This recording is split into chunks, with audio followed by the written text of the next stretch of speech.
абдан орчундуу маселе. Буну мен 2 жылдан бери парламенттен айтып атып, тилим тешилип, 1-Май округунун Мурас Ордо конушунда аутизм менен ооруган 5 жашар баланын сөөгү суудан табылган да. Ошол жакында эле болду, 1 ай боло элек.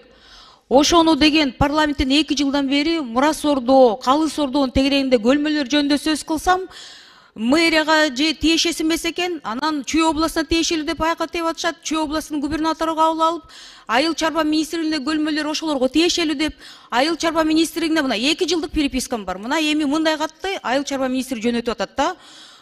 Силер деген биздин тиешебиз жок. Ал көлмөлөр нигде не зарегистрированный, частный көлмө дейт. Частный болсо анда элдерге берип салла да. Балдар өлүп атат аяктан.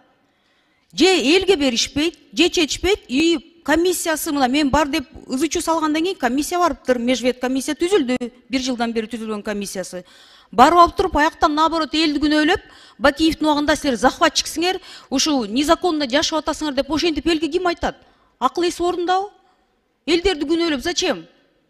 Алар айтып атат, ушул көлмөлөрдү же чектегиле, же эмне кыласыңар, сыртын коргойбу, анан айыл чарба министрлигине суунун астында, үстүндө болгон оокаттын баарын караш керек да, недерден баштап баары көзөмөлгө алыныш керек да мамлекет тарабынан.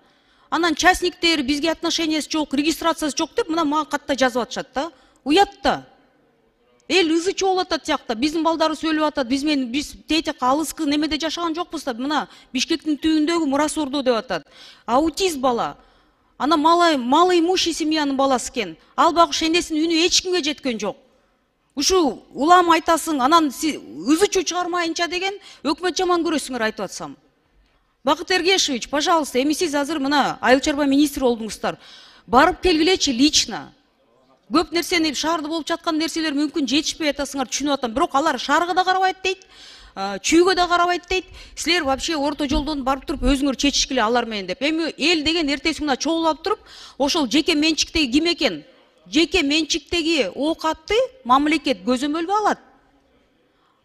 Бир саясатчынын бөлмөсү болсо, эч ак эле тепкилеп жатып калмаксыңар. Анда значит бийликте отурган бирөөнүн бөлмөсү, ошакта бөлмөлөр. Аякта бир бакыштардын балдары өлүп атса, эмне өлө берсин деген мамиле болуп атасыңар. Мына эл маган чалып алып нааразы болуп атат. Элвира, бир кыйкырчы ушу унчукпай эле неудобный болбой эле кой дейт. Биз чарчадык дейт, биз балдарыбыз өлүп атат. Подводный грунтовый воды менен үйлөрүбүз калкып атат. Мурас Ордо, Калыс Ордо. Ну сколько можно об этом говорить? Мен урматтуу төрага, пожалуйста, ушуну жетирип койгулачы.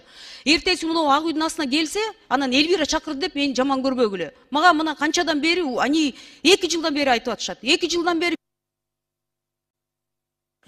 Рахмат.